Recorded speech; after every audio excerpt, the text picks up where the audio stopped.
कहानी का नाम बदला हूँ। मुझे घर छोड़कर पापा के यहाँ आए 15 दिन हो गए। पर न जाने क्यों इस बार ये 15 दिन युगों की तरह कटे। ना माँ से बात करना अच्छा लगता, ना पापा का सामना करना।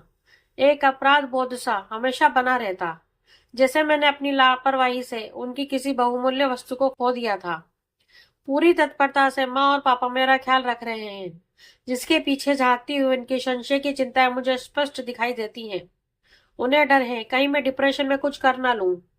कैसा दुर्भाग्य है ये। माँ पापा को इस उम्र में मेरी तरफ से चिंता मुक्त होना चाहिए। ब्याहता बेटी अपने घर संसार में सुखी रहे, यही तो वे चाहते थे। पर उन्हें चिंता है मेरे भविष्य की। अब क्या होगा। एक तीखा सा खेद मन में जागा। अपने आप को कोसा भी, क्यों अजीत के प्यार में उलझी। इससे अच्छा शायद वही रिश्ता रहता जो बड़ी चाची के मायके से आया था। पर अब, तब तो अजीत ही दुनिया जहान में सबसे अच्छा, सबसे निराला लगता था। एकदम विश्वास पात्र, और उसी अंधे प्यार और विश्वास के कारण उसे सहर्ष जिंदगी सौंपी थी। मेरे उस निर्णय से चाची थोड़ी नाराज भी रही थी, पर मुझे विश्वास था कि प्रेम विवाह ही सफल रहेगा। बड़े बड़े दावों के साथ मैं अपने निर्णय पर अटल थी, पर रेत के महल साबित हुए मेरे दावे। उसी ने यूं विश्वास तोड़ा। कुछ दिन तो मेरे भीतर अजीत के प्रति एक अंधक्रोध था, जो सिर्फ अजीत के अलावा कुछ और देख ही नहीं पा रहा था। लावे की तरह पिघलता वह क्रोध जो अजीत का कुछ नहीं बिगाड़ सकता था, पर मुझे भस्म किए जा रहा था। पर एक माह में ही वह क्रोध अपनी अवैज्ञात्मकता के अनुपात में शांत भी होने लगा, और मुझे अपनी नहीं, माँ और पापा की चिंता होने लगी। उनके बुढ़ापे को यूं बिगाड़ देना ठीक नहीं है। मैं सोचने लगी कि मुझे स्वयं को संभालना होगा। एक तेज प्रवाह की तरह अजीत मेरे जीवन में आकर चला गया। एक ज्वार भाटा ही तो था उसका आना और जाना। मैं उठ खड़ी होती हूँ एक नए निर्णय के साथ। एक ठोस निर्णय ने मेरे अंदर के ज्वालामुखी को शांत कर दिया था। मैं माँ के सामने जाकर दृढ़ विश्वास के साथ कहती हूँ, माँ, मैं कल जाना चाहती हूँ। कहाँ? माँ चौंक उठी। अपने घर। मैं कहती हूँ, हाँ माँ, वहीं वापस आ, अपने उसी घर में। क्यों? यहाँ तकलीफ है क्या? माँ थोड़ा गुस्से से बोलती है। हाँ माँ, यहाँ रहते मुझे लगता है मैं छोड़ी हुई औरत हूँ। यह एहसास मुझे डंक मारता है। वे घर मैंने नहीं छोड़ा है माँ। वह मेरा घर है। मैं वहीं रहकर आगे पढ़ाई करूंगी और कुछ नया काम शुरू करूंगी। मुझे और आपका और पापा का आशीर्वाद चाहिए। पिछले 5 सालों से वहां रहते रहते वहां की आदत सी हो गई है। उस सब के बगैर यहाँ सब अटपटा सा, अजनबी सा माहौल क्यों लगता है। इस घर से तो मैंने उम्र के 20 वसंत देखे हैं, पर वह घर मेरे सपनों से जुड़ा था, मेरा अपना घर। क्या वहां अजीत के बगैर रह पाओगी? माँ का सहज सा प्रश्न था। हाँ जरूर, रहकर बताना चाहती हूँ। और फिर वह घर हमारा है। उसके एक एक तिनके को मैंने ही तो संजोया था। क्या है कि उस पर अजीत का। मैं माँ पर भी भड़क उठी थी। अच्छा, तेरे पापा से बात करूंगी। हाँ माँ, पर कुछ दिन तुम दोनों ही चलो मेरे साथ। वह घर हमारा है, उसे मैं यूं ही बनाए रखूंगी, चाहे वे मेरे लिए यादों का कब्रिस्तान ही क्यों ना बन जाए। अजीत को जीवन में एक रास्ता पसंद नहीं था। मैं बदलाव चाहता था। अब मैं ऐसे बदलाव लाना चाहती हूँ कि वे देखता रह जाए। माँ और पापा के साथ मैं फिर लौट आई थी, अपनी उसी घरौंदे में जहाँ अब केवल गृहस्थी का सामान था। एक बिखरे रिश्ते का वर्तमान अपने सुखद दाम्पत्य की यादों के अतीत के साथ मौजूद था। घर में सब कुछ वैसे ही मौजूद था, पहले की तरह, अपने पूरे वजूद के साथ। नहीं था तो केवल मेरा अपना वजूद अजीत के साथ। मैं भूल गई थी कि मैं एक अलग व्यक्तित्व हूँ। मैंने ढाल लिया था स्वयं को अजीत के वजूद में। मैं शायद सोचना ही भूल गई थी अपने बारे में। नहीं नहीं, मैं जो सोचती थी, जो करती थी, उसके केंद्र में ही अजीत होता था। क्या बनाना है, क्या सजाना है, क्या पहनना है, सब कुछ अजीत की पसंद के अनुसार करने लगी थी। मैं कहीं थी ही नहीं। जैसे क्यों इतना निर्भर हो गई थी उस एक शख्स पर। अजीत की पसंद नापसंद इतनी हावी थी मुझ पर कि लगा मैं खोल के अंदर जी रही थी। अब तक अंडे के अंदर पनपे उस चूजे की तरह, जो समझता है बस इतना सा ही है संसार। पर आज अब अचानक उस खोल के टूट जाने पर मैं आश्चर्यचकित हूँ। घर में लौटने के वे क्षण बड़े कठिन थे। दरवाजे पर टंगी नेम प्लेट अजीत नीतू के से पहला साक्षात एक मीठी सी कसक की तरह लगा। पर जाने कहाँ से एक हिम्मत, एक शक्ति आ गई थी, और मैंने हाथ बढ़ाकर अजीत शब्द उखाड़ दिया। अब वहां केवल नीतू नाम था। मैंने प्रवेश किया देहरी के अंदर और शुरू किया अपने बिखरे वजूद को समेटने का काम। रात भर सोचती रही, सो नहीं पाई थी। साथ वाली खाली जगह जीवन में आई रिक्तता का एहसास कराती रही रात भर। अपने आप से बुदबुदाती रही। तुम पागल हो नीतू, एकदम पागल। पर मैं पागल भी कहाँ हूँ। कितना अच्छा होता अगर मैं पागल हो जाती। तब कोई जिम्मेदारी, कोई लोकलाज नहीं, चीखो चिल्लाओ कोई डर नहीं। पर पागल होने जैसी भाग्यवान मैं कहाँ। मैं तो चीख कर चिल्ला कर अपनी भड़ासी भी नहीं निकाल सकती। माँ या बाबूजी को सुनकर कुछ हो गया तो। जीवन में अजीत के साथ ब्याह के निर्णय के बाद शादी का निर्णय मैंने लिया हो, अजीत अक्सर मजाक में ही कह देता था, तुम कभी अपने निर्णय नहीं लेती। कब तक यूं ही मेरे निर्णय में हाँ करती रहोगी। तुम्हें क्या तकलीफ होती है? नहीं, मैं तुम्हें अपनी छाया कर बनाकर नहीं रखना चाहता। मैं डरता हूँ नीतू। छाया कभी पीछा नहीं छोड़ती, इसलिए नहीं, तुम अपने को मुझसे अलग पहचानो, महसूस करो, क्योंकि जिंदगी में केवल अपना वजूद काम आता है, समझी? यादों के ऐसे कितने ही टुकड़े हैं जो रात दिन याद आते हैं, पर यादें कितनी पीड़ा देती हैं। हाँ, कानों में गूंजती हैं अजीत की वे चुनौती। मैं जुट जाना चाहती हूँ अपने उस वजूद के लिए जिसे मैं अजीत के साथ होने पर पता नहीं कब कहाँ किस मोड़ पर छोड़ आई थी। मैं समझती थी ब्याह के बाद जो कुछ है वे पति के लिए ही है। पति प्रेम एक ऐसी जादू की छड़ी है जो जीवन में दुख दर्द आने ही नहीं देती। पर मैं गलत थी। मात्र कुछ वर्षों में मैं खुद को भूल गई थी। सिर्फ एक समर्पिता है थी जो अपना अस्तित्व तलाशती थी, कभी पति की बाहों में, कभी पति के चरणों में, और कभी पति के घर में। मेरा समर्पण इतना व्यर्थ निकला कि अजीत उस एक रास्ता से कब और बोर हो गया, उब गया मुझसे। मुझे पता ही नहीं लग पाया। जब पता लगा तब तक बहुत देर हो चुकी थी। पिछले कुछ समय से मुझे जरूर लग रहा था कि अजीत परेशान है, खोया खोया सा रहता है। कभी लंबे समय तक हाथ पकड़े बैठा बैठा रहता है, जैसे डर रहा हो कि कहीं मेरा हाथ छूट ना जाए। हो सकता है हमारा प्यार उसके अंदर चल रहे द्वंद्व में उसे डराता हो, या फिर वह छोड़ देने से पहले ही पकड़ थी। जाने कैसा ठंडापन था उन दिनों के स्पर्श में। तब मैं समझती अजीत परेशान होगा, किसी बिजनेस प्रॉब्लम में। उसके चेहरे से लगता था कि वह घुटन महसूस कर रहा है, कहीं उलझा हुआ है। कभी मैं समझती वह कहीं दूर है, बहुत दूर, मुझसे हजारों मील दूर। बस केवल वह शरीर से मेरे साथ है और उसका अपने पास होने का भ्रम पालती रही। कभी कभी अजीत प्रागण अंतरंगता में डूबता उतरता रहता, पर अब लगता है वह भुलावा था या छलावा। मैं कहती आपको आजकल क्या हो रहा है, इतने चुप, इतने खोए खोए क्यों रहते हैं? कुछ नहीं, फिर कभी बताऊंगा। मैं ज्यादा परेशान भी नहीं करती। अजीत कुछ मोंडी है, बात का सीधा जवाब कभी नहीं देता। फिर लंबा चौड़ा कारोबार, हजारों उलझने हो सकती हैं। पर पिछले एक साल से अजीत अक्सर दिल्ली टूर पर रहता। अब तक हर दौरे पर एक बार तो मुझे भी ले जाता था रहा है, पर पिछले एक साल से दिल्ली टूर पर मुझे चलने को नहीं कह रहा था। इस बार जाते वक्त वादा किया था अजीत ने, शादी के वर्षगांठ पर वे मुझे दिल्ली ले जाएगा और एक खूबसूरत तोहफा भी देगा। मैं उसी वादे पर अटकी इंतजार कर रही थी तो वहां का अकेलापन था। इतना लंबा टूर अजीत ने पहले कभी नहीं किया था। मैं कोशिश करती खुद को बिजी रखने की, कभी शॉपिंग करती, फिल्म देखती, कभी सेल में जाती। किचन का नया सेट, बेड कवर, पर्दे, सोफे, पौधे बदलती रहती। यूं भी अजीत को बदलाव चाहिए।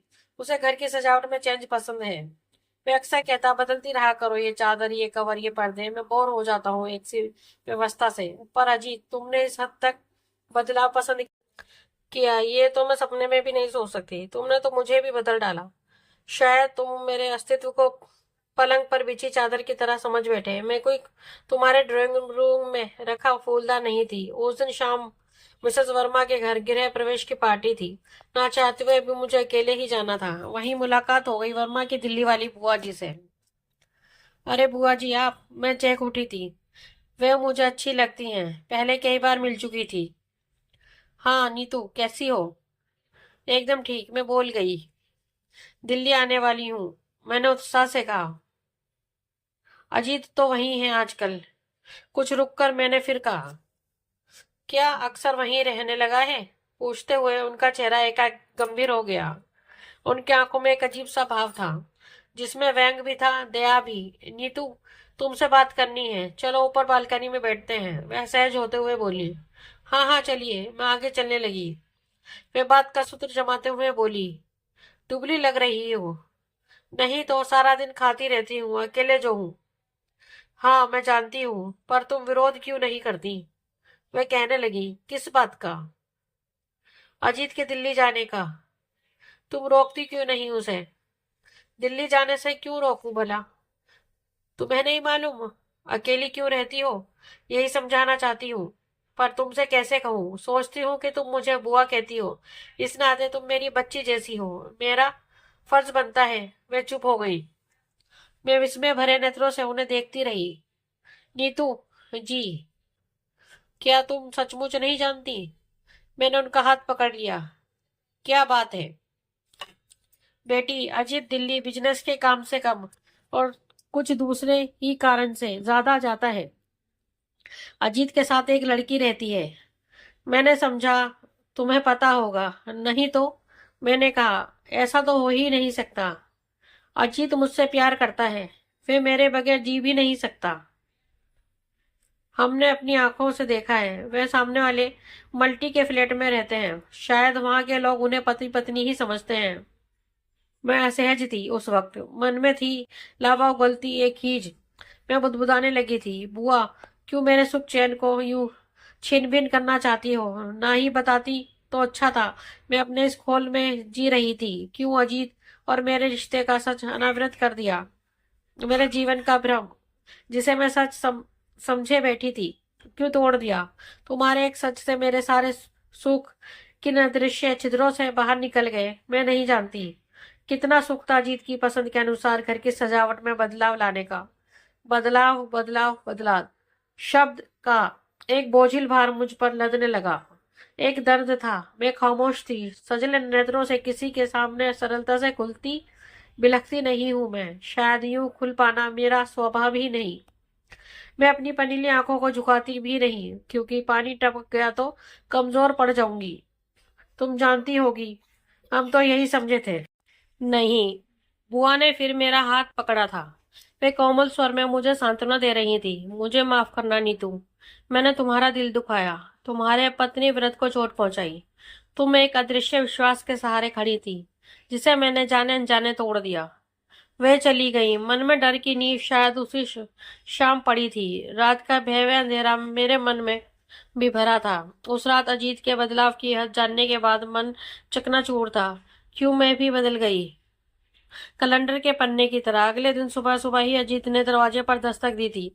मैंने दरवाजा खोला अनमने से भाव के साथ। क्यों, तबीयत खराब है क्या? मैं चुप रही। तुम्हारा चेहरा इतना उतरा हुआ क्यों है? चाय पियोगे? हाँ। चाय का प्याला देते वक्त मैंने महसूस किया था कि अजीत फिर उलझन में है। क्या बात है? मैं तुम्हें उदास नहीं देख सकता।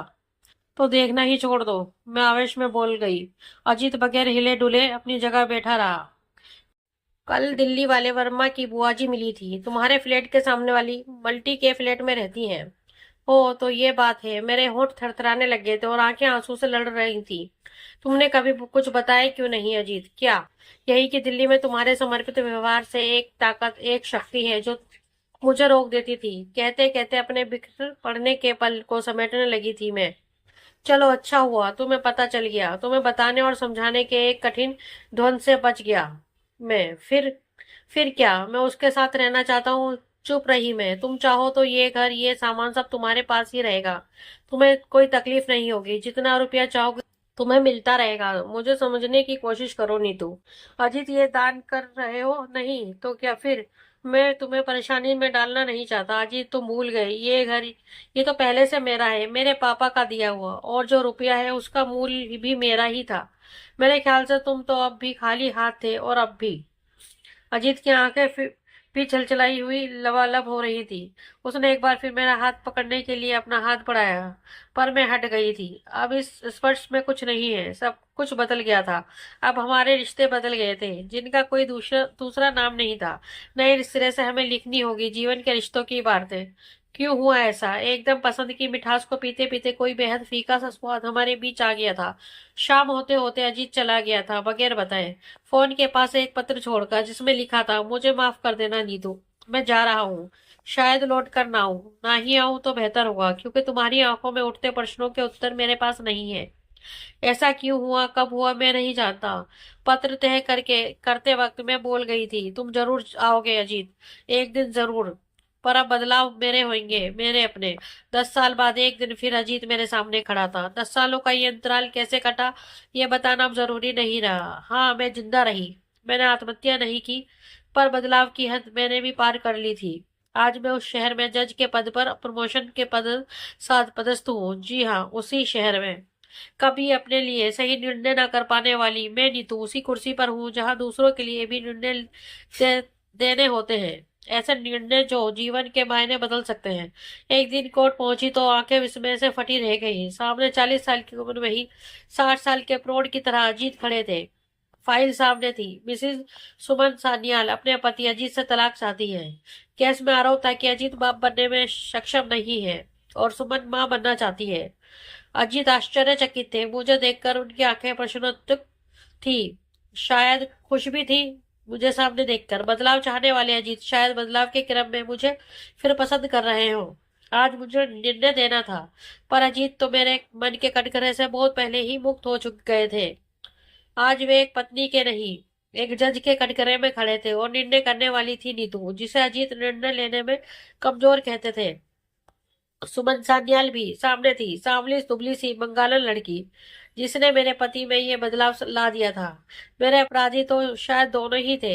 एक तेजस्वी एकाग्रता लाते हुए मैंने आंखों पर चश्मा चढ़ाया, पर सुमन के वकील के न आने पर केस मुलतवी हो गया। अजीत और सुमन चले गए। मैं शाम 5 बजे तक अनमनी सी कोर्ट में ही बैठी रही। शाम को जाने के लिए बाहर निकली तो अजीत सामने खड़े थे। नीतू कैसी हो? अच्छी हूँ नीतू। अब तो तुम्हें पता चल गया होगा कि मैं अजीत। अजीत, मुझे तो तब भी पता था। तुम्हें याद है माँ के कहने पर हमने एक बार मेडिकल चेकअप करवाया था? हाँ, पर रिपोर्ट यही थी। मैं तुम्हें नहीं बताया था यह सोचकर कि तुम सच स्वीकार नहीं कर पाओगे। मैं बोलते बोलते रुआंसी हो गई। और मैंने तुम्हें इसलिए धोखा दिया क्योंकि मैं पिता बनना चाहता था। मैं समझा कि कमी तुम्हारे में है। तुम कभी माँ नहीं बन सकती। नीतू, मुझे क्षमा कर दो प्लीज। तभी मेरे पति विजय गाड़ी लेकर मुझे लेने आ गए और मेरी 4 वर्षीय बेटी दौड़कर मुझसे लिपट गई, मम्मी मम्मी कहते हुए। नीतू, ये तुम्हारी बेटी है? हाँ। अजीत, बदलाव की हद ये भी है। इनसे मिलो, ये मेरे पति हैं विजय। नीतू, जल्दी चलो, हमारी टिकट बुक है और हम लेट हो रहे हैं, कहते हुए विजय मुझे खींच ले गए बिना अजीत की तरफ कोई ध्यान दिए। हाँ, यही सच है। मैं उनके साथ गाड़ी की ओर तेजी से कदम बढ़ाते हुए सोच रही थी। दोस्तों, आपको हमारी कहानी बदलाव कैसी लगी प्लीज कमेंट में हमें जरूर बताएं। अगर कहानी आपको अच्छी लगी हो तो अपने दोस्तों के साथ शेयर करें और हमारे चैनल को लाइक एंड सब्सक्राइब करना ना भूलें। धन्यवाद।